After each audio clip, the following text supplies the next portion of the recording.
Okay, welcome to PodFast. Firstly, could you just introduce yourself and what it is you do? Yeah, firstly, well, thank you so much for having me. No So problem. I'm Alex. I'm the founder of the Chronic Illness Coach, which is a health and wellness business that specialises in people with chronic illness. So it's very much about challenging people or helping people to challenge what they've been told about their chronic illness. So I was told you'll need to be cared for, you'll never have a career, you need to drop out of education. And it's about sometimes trying to make the impossible possible for people with those conditions. Okay, amazing. And what inspired you to start that business in the first place? Personal experience. So when I was 19, I got diagnosed with endometriosis, stage 4, which is the most severe version. And I had some fantastic consultants, but they said to me, you need to drop out of university, you won't be able to hold down your dream career, all these kind of dreams and hopes or the way that you might envision your life, it's not going to look like that. So you need to kind of redesign it a little bit. And I just remember walking out of that appointment and saying to my mum, like, no way, not interested in doing that. I don't want to quit uni. I do want to be able to achieve all these different things, whether it's career or something else or relationships.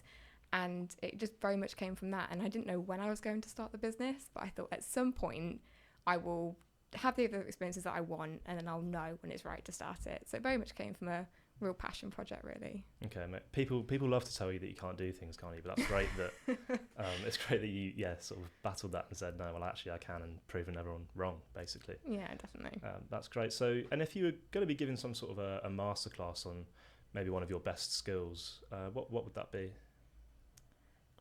Oh, it's tough because there's a lot of different, there's a lot of kind of transferable skills that I'd want to be able to people to say, like, you've got this is kind of like your toolkit, this is what you need to get through life. Yeah. I think the one that comes to mind is resilience. So I think I'd want to teach a masterclass on resilience and about how you can build it for yourself, and maybe just some misconceptions about what it is or what it isn't. Okay, cool, perfect, thank you. And what, if you had to measure success, how would you do that? What does success look like to you? It's a really good question. The word happiness comes to mind. Yeah. I think it depends on your personality. I think a lot of people think of successes in terms of like monetary or like physical, tangible, materialistic things. And in some ways, yes, it is. I'd say success for me, I do want to be successful in terms of have a large business, earning a good amount of money and to expand it. But it also to me means happiness, because that isn't a thing. You can't kind of buy that. You have to create that yourself. So I think if you can have the people in your life that you want, living where you want, kind of those kind of foundation cores and values, that feels like success as well. Definitely. And that might actually sort of bleed into my last question, which is, what advice would you give to aspiring entrepreneurs and business owners?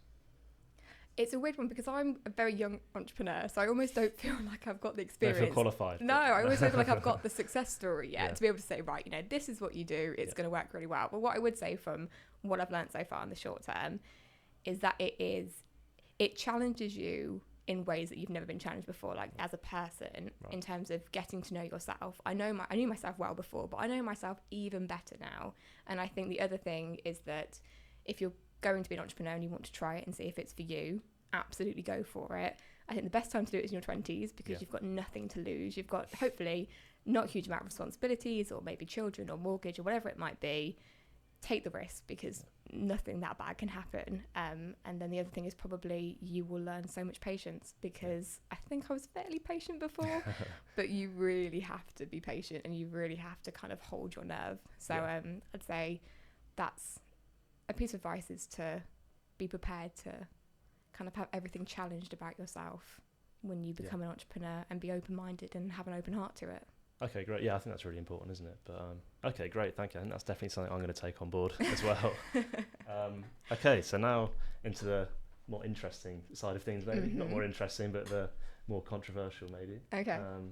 Okay, let's spin the wheel, see what questions we get. Okay, designed to catch people out. Cereal or milk first? Oh, underqualified on this as well, because I don't even eat a huge amount of it, but cereal, milk first. I think it's got to be cereal. Yeah, surely. That's the right answer, I think. Yeah. I think it's like making a cup of tea. If you put the milk in first, you don't know, like you can't tell how strong or weak your tea's going to be. So yeah, it's got to be cereal. Exactly, yeah. We're trying to catch people out. I think if anyone says milk first, I think we're going to have to stop the podcast. Okay, next one. Toes for fingers or fingers for toes? That's a good question. It comes up sometimes, doesn't it? Yeah. Toes, fingers, or fingers for toes? I think it's got to be fingers for toes. Yeah, you can't have toes on your hands, can you? No, it's not. I don't think that aesthetically, maybe it's not what you want to look at. No, and whether it sounds really weird or not, but I feel like if you wanted to, like, use your fingers, like your toe fingers, for something, you could probably learn. It might be useful, actually. You could learn a weird skill, but it could be like a party trick that you could whack out. Definitely. Okay, what else have we got? Oh, another one. Apple or Android? Oh, very stereotypical. Definitely Apple. Yeah. All the way. Yeah, I'm afraid I've been indoctrinated from a very young age. Same. I'm guilty of that as well. Biggest fear? I have quite a lot of silly, like, generic ones. Right, yeah.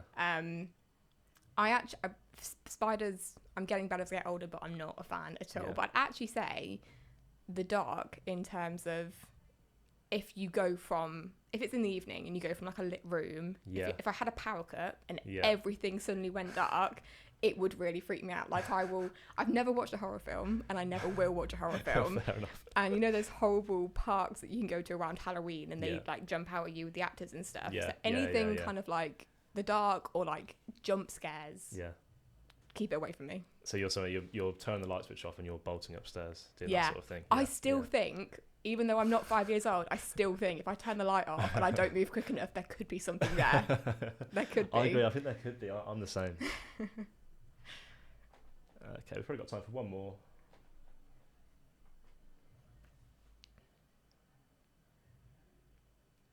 What's one thing you think you could master easily?